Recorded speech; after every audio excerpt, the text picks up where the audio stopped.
After that cruel prank, the noises at night returned, unabated. The strangeness started to leak. The night was no longer its sole province. I was waiting for Belle outside the upstairs toilet another Saturday morning when I heard the familiar taunting voices start up over the sound of the shower.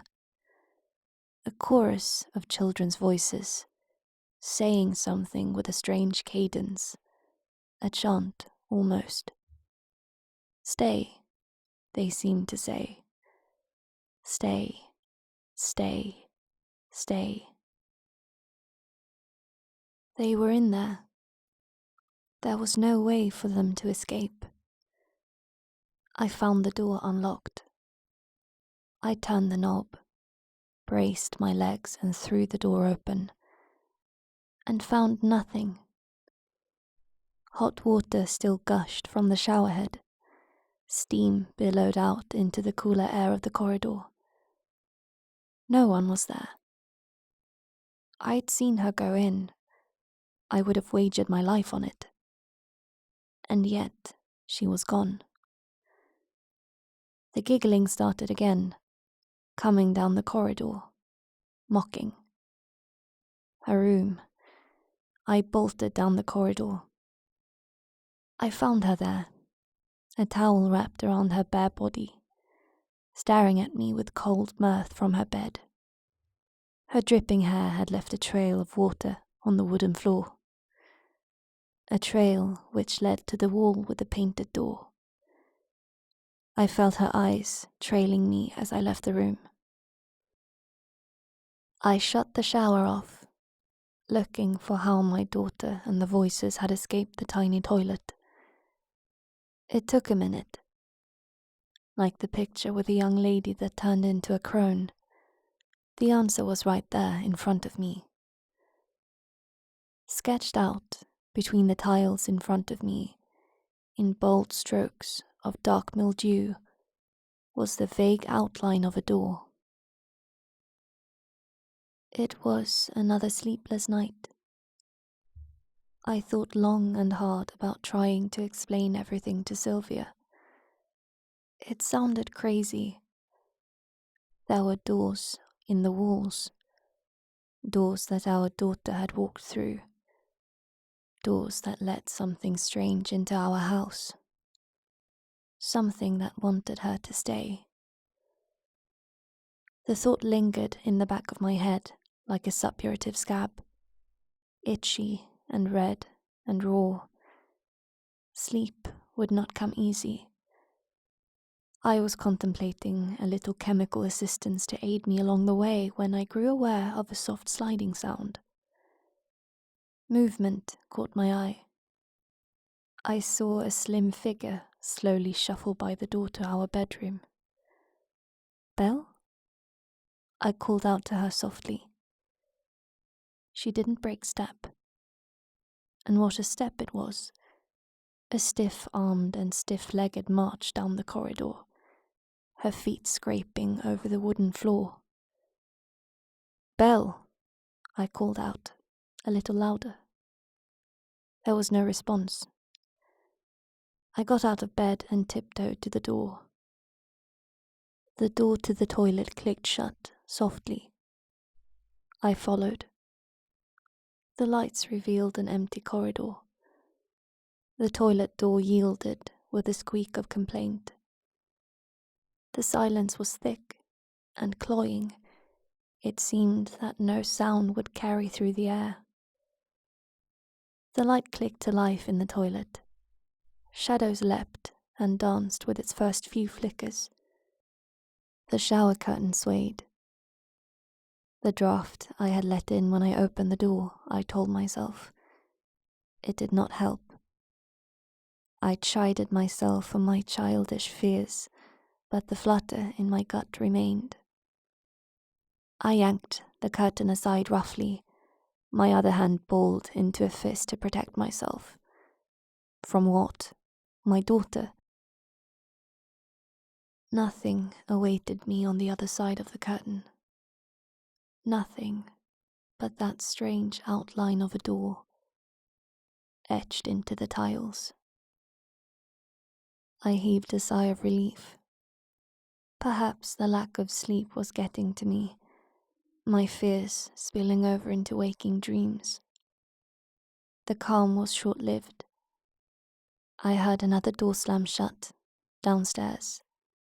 A series of childish titters carried up through the floorboards. I bolted downstairs. Again, the lights revealed nothing. Almost nothing. The huge throw rug that had come with the furnished house had been tossed aside. There, hidden under it, was another door, scratched into the parquet flooring. I felt sick to my stomach, thinking of the days we'd spent on the couch with our feet on that hideous thing. The door felt cool to the touch, cooler than the surrounding wood. The same feel of a front door, guarding against the winter chill. Whatever it was that the door guarded against, it was cold. Very cold. The laughter started again. Taunting, mocking. I heard the creak of my daughter's footsteps on the stairs to the basement. The light of the living room seemed to shy away from the depths of the basement. I could make out Belle's outline, just where the light of the living room met the darkness of the basement. The light switch was at the foot of the stairs. The steps sang under my weight. Belle didn't turn around. I reached out to grab her shoulder. Her bony shoulder was icy cold. I pulled her towards me. I could just nearly see her face. Something blotted out the light. I blinked at the silhouette at the top of the staircase. "Daddy, why are all the lights on?" Belle's voice. Oh God. Belle was at the top of the stairs. I felt the light caress of fingers on my hand. The girl in front of me, her fingers on mine. Her voice was a hoarse whisper, as though forced from a throat long turned to dust. "She's ours now." She giggled and twisted away from my grasp, vanishing into the dark. The dark space under the house suddenly filled with the patter of feet on the dusty floor. 2 pairs, 3 pairs, until it seemed that an entire legion of light feet were dancing across the floor. The sound was deafening in that confined space. I reached forward and thumped the light switch, only to be greeted by silence and the slowly settling dust. Something was wrong with the wall again. I already knew what to expect. With a sweep of my hand, I cleared the dust from the wall. Just as I expected, another door. This one a huge set of double doors, painted on the wall with garish colors. Just before I left the basement, I saw the clean circles on the floor, where the opening doors had swept dust away. We had to go. There was something dark in the house, something wholly unnatural about those strange, painted doors. I sprinted up the stairs. "Grab some clothes," I told Belle as I passed her. I did not stop to see if there was a shred of understanding in her blank eyes. She turned and followed me silently upstairs. I shook Sylvia awake, roughly. 4 weeks to the day we moved in and we were fleeing our own home. She blinked the sleep from her eyes. In hushed tones, I tried to explain the situation to her. The painted doors, the sounds of the children. The danger we were all in. Her expression slowly changed from sleepy bewilderment to one of disbelief and annoyance. She told me that I was overreacting, that the stress of the move and our job was taking its toll on me. We would talk about it in the morning, she said. Get help from a doctor if we needed to. I grew increasingly agitated at her apathy. I begged her to humor me for just one night, for our family to shift to a motel for a single evening. Our conversation grew heated. All this was cut short when Belle reappeared at our doorway. Her hair was wild, her eyes burning with some inner fire. You should go now. All the doors are closing soon. I must stay with them. Her voice was toneless, the flat delivery of an atheist reciting a litany. Sylvia gaped. Having her daughter acting as strangely as her husband tipped her over the edge. Weeping, she rushed forward and held Belle close to her. You're not going anywhere. This isn't real. Daddy's sick. He's made you sick too. You and I will get away from here. Get away from Daddy. Those words felt like physical blows. I felt sick. My wife started pulling at Belle's hand, trying to move her. Belle stood fast, and there was nothing my wife, with her advantages in strength and weight, could do to shift her an inch. Sensing their prey about to evade them, the things in the house grew restless. Our room filled with the sound of feet on the floor, the sound of little feet running up and down the corridors. With a squeak, Sylvia pulled the door shut and leaned against it. The door shuddered on its hinges as unseen things flung themselves against it. Unsuccessful, the house grew silent. Sylvia stared at the doorknob. I shook my head, stepping off the bed. I had just gotten onto my feet when a new horror showed itself. Our wall was stretching, distending like a boil, bulging obscenely towards us. There was a door in our room.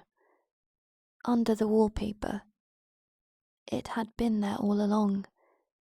Sylvia began to sob, big hiccuping sobs of fear.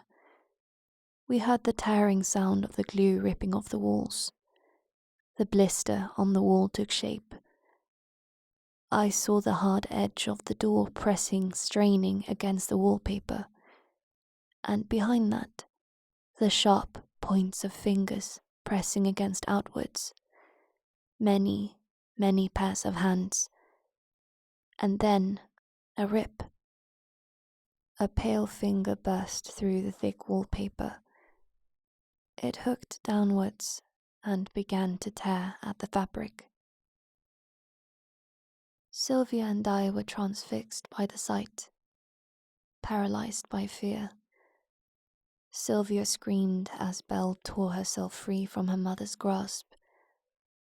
Belle took a step forward and placed her hand on a light switch. In that moment, I saw my daughter again, for the last time. Her eyes sparkled with tears. Don't look. You don't want to see them. I love you. With a flick of her wrist, she plunged the room into total darkness. The sound of the wallpaper ripping was loud. The temperature in the room fell. It felt larger somehow, that we weren't in the bedroom of our home anymore, but in some vast and empty space. A chill wind blew, and it smelt of dry dust. When the wind died down, we were alone in our room. Our girl was gone.